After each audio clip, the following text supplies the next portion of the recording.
మేము దళిత బంధు తెచ్చినా, చేనేత కార్మికుల కోసం తెచ్చినా, రైతు బంధు తెచ్చినా, కులము మతము జాతి ప్రసక్తి లేకుండా మైనార్టీ రెసిడెన్షియల్ పాఠశాలలు పెట్టినా, బీసీలకు పెట్టినా, ఎస్సీలకు పెట్టినా, ఎస్సీలకు పెట్టినా, కులం చూడలే, మతం చూడలే, జాతి చూడలే. ఇలా మనం కూడా తెలంగాణ జాతిగానే నిలబడాలి, కలబడాలి. దయచేసి నేను మీ అందరినీ ప్రార్థించేది, నేను లంబా చౌడ ఉపన్యాసం చెప్పడానికి రాలే. ఒక మెసేజ్, ఒక టేకాఫ్. ఇది లక్ష్మీ గడ్డ కాబట్టి, ఇదే గడ్డ నుంచి తెలంగాణ సాధించినాం కాబట్టి నేను మీకు అందరికి ఒకసారి నమస్కరించి ఈ అప్పీల్ తెలంగాణకు చేసి బ్రహ్మాండంగా చేయాలని చెప్పి నేను ప్రయత్నం చేస్తూ ఉన్నాం. కాంగ్రెస్ గవర్నమెంట్లో మీరెవరు భయపడే అవసరం లేదు నేను చెప్తా ఉన్నా. పోలీస్ సోదరులారా మీకు మనవి చేస్తా ఉన్నా, మీరు అనవసరంగా గ్రామాలలో చిచ్చులు పెట్టి సోషల్ మీడియా పోస్టులు పెట్టిన వాళ్ళని కూడా బెదిరిస్తా ఉన్నారు. ఇది మంచిది కాదు. మీరు చూడండి, ప్రజల స్పందన చూడండి. నేను అడుగుతా ఉన్నా, మీకు పోలీసులకు రాజకీయాలు ఎందుకండి? ఏమక్కర్నాయి మీకు రాజకీయాలు? ఇలా ఎవరికి అధికారం శాశ్వతం? మేము 10 ఏళ్ళు ఉన్నాం ప్రభుత్వంలో. మా మీద కూడా కొన్ని కుక్కలు మొరిగినా కానీ ఏమని పాపాన పడిపోతాడన్నాం, కానీ మేము ఈ దౌర్జన్యాలు చేయలే. మేము ఉన్ననాడు కనుక పోలీసులు ఇయ్యాల చేసే దౌర్జన్యాలు పోలీసుతో చేయిస్తే ఈ కాంగ్రెస్ వాడు ఒక్కడు మిగులునా అసలు ఈ రాష్ట్రంలో? మేము అటుపోలే, ఆ దారి పట్టలే. మేము ప్రజల సంక్షేమం కోసం పనిచేసినాం, 24 గంటల కరెంటు కోసం పనిచేసినాం, పేద ప్రజల ఆకలి తీర్చాలని పనిచేసినాం, ముసలి మురిగ వాళ్లకు 2000 రూపాయల పెన్షన్ ఇచ్చి ఆదుకున్నాం. ఎంత చెప్పినామో అంత అమలు చేసి చూపించినాం. ఒకటో అరనో తప్పితే అన్నిటికన్నీ అమలు చేసినాం. 1,70,000 మంది విద్యార్థులకు ఉద్యోగాలు కల్పించినాం. అన్నీ కూడా చేసినాం. సరే, జరిగింది ఏదో జరిగింది. భవిష్యత్తులో ఇప్పుడు జరగాల్సింది, నేను మీ అందరినీ కోరేది, ఈ కరీంనగర్లో నిలువెత్తున తెలంగాణ సోయి నింపుకున్నవాడు మన వినోద్ కుమార్. క్లీన్ క్యారెక్టర్ అన్న వ్యక్తి మన వినోద్ కుమార్. ఈయనకు బండి సంజయ్కి పోలిక లేదు, పొంతన లేదు, నక్కకు నాగలోకి అనుకున్న తేడా ఉంది. ఈ విషయాలు గమనించి ఎవరు ఉంటే బాగుంటుంది అనేది మీరు నిర్ణయించి దయచేసి వినోద్ కుమార్ గారిని గెలిపించాలి అని నేను కోరుతా ఉన్నా.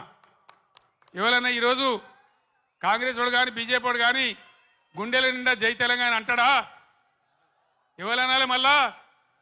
మళ్ళా ఇదే గులాబీ జెండా, ఇదే వినోద్ కుమార్ ఉపన్యాసం మొదలుపెట్టేటప్పుడు ముగించేటప్పుడు 2 సార్లు గుండె పగిలిపోయేలాగా జై తెలంగాణ అన్నాడు. నేను కూడా మీ అందరినీ కోరుతున్నా, ఆనాడు 17 నాడు 2001 మే 17 ఎట్లయితే సింహగర్జన చేసినామో అదేవిధంగా ఇలా మత సామరస్యంతో కులం మతం జాతి లేకుండా అందరం కలిసి ముందుకు పోవాలి, అందరం గొప్పగా బతకాలి. ఇవాళనే రంజాన్ ప్రారంభమైంది. తెలంగాణ వ్యాప్తంగా ఉన్న ముస్లిం సోదరులందరికీ ఈ కరీంనగర్ వేదిక నుంచి నేను రంజాన్ శుభాకాంక్షలు తెలియజేస్తా ఉన్నా, రంజాన్ ముబారక్ కూడా తెలియజేస్తా ఉన్నా. అందరం కలిసి తెలంగాణ జాతి యావత్తు ఏకతాటిపై నిలిచి కుల మతాలకు అతీతంగా అందరం బాగుపడే కోసం మళ్ళా ఈ గులాబీ జెండా ఉంటేనే తెలంగాణకు రక్ష. కాబట్టి ఈ పార్లమెంట్ ఎన్నికల్లో అన్ని స్థానాలలో కూడా మనం ముందుకు దూసుకొని పోవాలి. కార్యకర్తలకు నాయకులకు నా మనవి, పవర్ బ్రోకర్ గాళ్ళు ఎప్పుడు ఉంటారు, కొన్ని బేవార్స్ ఛానళ్ళు ఎప్పుడు ఉంటాయి. భావదారిద్ర్యం ఎట్లుందో అర్థం చేసుకోండి. వాళ్ళకి సోయే లేదు వీళ్ళకి ఉద్యోగాలు ఇవ్వాలని. ఓడిపోయిన వినోద్రావుకి ఎట్లా ఉద్యోగం ఇవ్వాలి, బండకేసి కొట్టిన కవితమ్మని ఎట్లా కుర్చీలో కూర్చోబెట్టాలి, మంత్రి పదవి ఇవ్వకపోతే హరీష్ రావు గారు 6 నెలలనే అన్నీ అయిపోయినట్టు డీలా పడిపోయి మంత్రి పదవి ఇచ్చే వరకు మామింటి చుట్టూ కాళ్ళు ఏళ్ళు పట్టుకొని మంత్రి పదవి తెచ్చుకొని వాళ్ళు ఒక్క నిమిషం కూడా తెలంగాణ రాష్ట్రం వస్తే కనీసం 1 గంట కూడా ఆలస్యం చేయలేదు. జూన్ 2, 2014 వస్తే కుటుంబం అంతా పొలోమనూరుకి ప్రమాణ స్వీకారం చేశారు. 10 ఏళ్ళ నుంచి మీరు ఎందుకు చేయలేదు ఈ నియామకాలు? నియామకం అనేది చిన్న పని కదా, మాకు ఆ చిన్న పని కూడా చేయలేదు కదా. వీళ్ళకి ఎప్పుడూ ఆలోచన సోయి, బాధ్యత లేదు. బాధ్యతారహితంగా గాలి కొదిలేసి ఉంటే అన్ని కోర్టుల్లో ఉన్న కేసులను పరిష్కరించుకుంటూ ఒకటొకటిగా చిక్కుముళ్ళు విప్పుకుంటూ నియామకాలు చేసి 3 నెలల 30,000 ఉద్యోగ నియామకాలు నేను చేపట్టిన. ప్రతి పేరు ఇస్తా నీకు, ఎవరెవరికి ఉద్యోగం ఇచ్చినాం, ఆయా డిపార్ట్మెంట్స్ ఎలాంటి చిక్కుముళ్ళు ఉంటే మేము ఆ చిక్కుముళ్ళు నింపినామో నేను మీకు డీటెయిల్స్ ఇస్తా. సో ఈ ప్రభుత్వం అనేది నిరంతర ప్రక్రియ. వాళ్ళే చెప్తారు పబ్లిక్ సర్వీస్ కమిషన్ల పేపర్లు అమ్ముడుపోయినా అంటే అది స్వతంత్ర సంస్థ, మాకేం సంబంధం అని. మరి స్వతంత్ర సంస్థ పనిచేసి ఎగ్జామ్స్ కండక్ట్ చేసి మొత్తం అన్ని రిక్రూట్మెంట్ బోర్డులు తీసుకున్న నిర్ణయాలు వీళ్ళకి ఎట్లా అప్లై అవుతాయి? పేపర్లు అమ్ముకున్నప్పుడేమో పచ్చిగా దొరికినప్పుడేమో అవి స్వతంత్ర సంస్థలు, నియామక సంస్థలు, ప్రభుత్వానికి ఏం సంబంధం? బాబామర్దులు ఇదే చెప్పారు కదా. మళ్ళీ ఇప్పుడు ఆ స్వతంత్ర సంస్థలు పనిచేసి నియామకాలు చేపడితే మళ్ళీ బాబామర్దులు అవి మేమే చేసినాం రేవంత్ రెడ్డి మేము వండున్నాం, ఆయన వచ్చి తెడ్డు తిప్పుతుండే అంటాడు. అందుకే నేను చెప్పినా కదా, బయట దూడ లెక్క పెరిగితే కాదా దూడకున్న బుద్ధి ఉండాలని.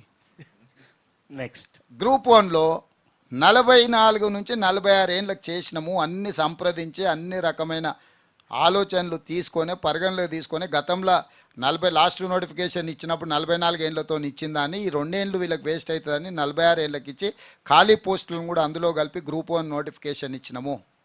సో ప్రభుత్వ పరంగా నిర్ణయం తీసుకున్నాం, నోటిఫికేషన్ ఇచ్చినాం, ఆల్రెడీ అప్లికేషన్స్ లాస్ట్ డేట్ కూడా అయిపోయింది. కాబట్టి ఇంకా ప్రిపేర్ అయ్యి ఎగ్జామ్స్ రాసుకునే దాని మీద ధ్యాస పెట్టాల్సిందిగా నిరుద్యోగ యువకులకు సూచన చేస్తున్నా. Next sir Kondal 10 TV sir. Etela Rajender ఇప్పుడు ఒక కామెంట్ చేసిండ్రు. ఫోన్ ట్యాపింగ్ గతంలో ప్రజాపాలన స్వేచ్ఛ అని ఇప్పుడు చెప్తున్న వాళ్ళు ఇప్పుడు ఫోన్ ట్యాపింగ్ చేస్తున్నారు, దీనికి సంబంధించిన పూర్తి చిట్టా మా దగ్గర ఉంది చెప్తామంటూ ఒకటి చెప్పారు. ఇంకొకటి ప్రజాస్వామ్యం సామాజిక న్యాయం అంటూ ప్రగతి భవన్కి వెళ్తామన్న ఆర్ఎస్పీ ఇప్పుడు కారెక్కి వెళ్ళిపోయారు. ఆ వర్గాలకు మీరు ఏం చెప్పదు? ఫోన్ ట్యాంపింగ్ విషయంలో వాళ్ళదే కేంద్ర ప్రభుత్వం. చిత్తశుద్ధి ఉంటే ఈటెల రాజేందర్ గారు విచారణకు ఆదేశించాలి. మా ప్రభుత్వానికి అగత్యం లేదు. ఆల్రెడీ ఫోన్ ట్యాపింగ్లు చేసిన వాళ్ళు ఏడున్నారో మీరు చూసిర్రు.